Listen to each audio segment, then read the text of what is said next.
دائما نشيد بهذا الفريق، دائما نشيد بجهده وجدارته في الوصول، بمدربه اللي عرف كيف يتناغم وكيف الكيمياء متاعها تركب مع فريق الاخضر. وانت عارف العلاقه بين الاخضر وبين الكره الجزائريه علاقه قديمه، راي بدات ممكن في منتصف السبعينيات لما فريق الاخضر صعد للممتاز ولعب في نهائي كاس ليبيا، وهو كان في الدرجه الثانيه بقياده مدرب جزائري. لما الاخضر داروا دوره التصحيح في سنه 99 2000 استعانوا بطيب وحفص من الجزائر. لما الاخضر صار لهم الدروب السنه واربع اسابيع ما كانش الفريق، جابوا رضا بن سطيف، رضا بن ادريس.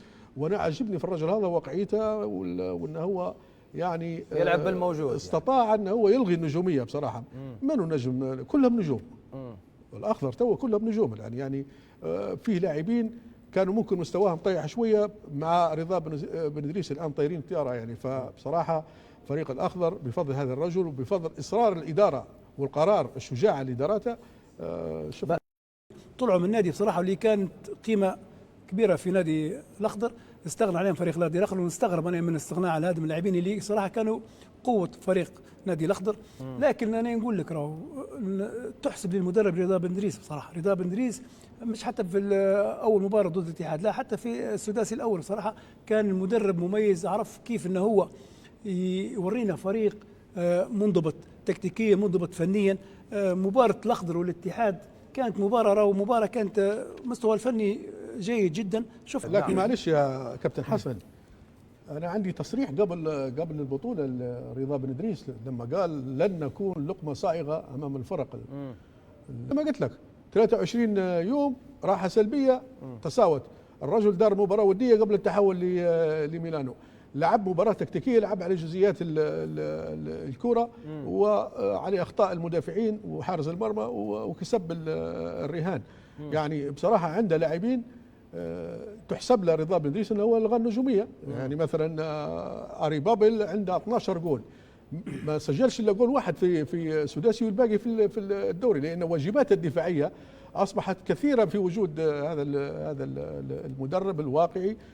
وبعدين يعني بصراحه انا نحيي لاعبين الاخضر لان عرفوا كيف يتناغموا سريعا مع تكتيك رضا بن ادريس. وجاهم في توقيت راهو صعب جدا، يعني 4 مباريات دروب الفريق.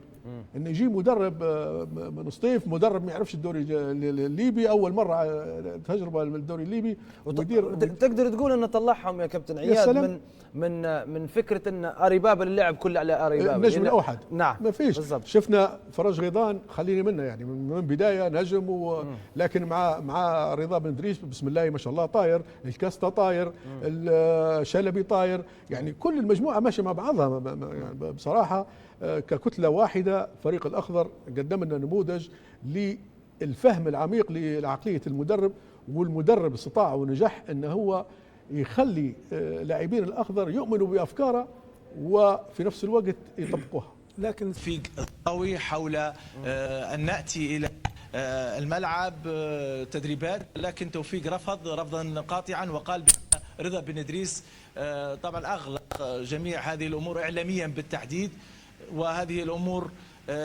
ستكون فنيه بالنسبه له، ويريد لا يريد تشويش على اللاعبين او حتى تشويش حتى على الضغط.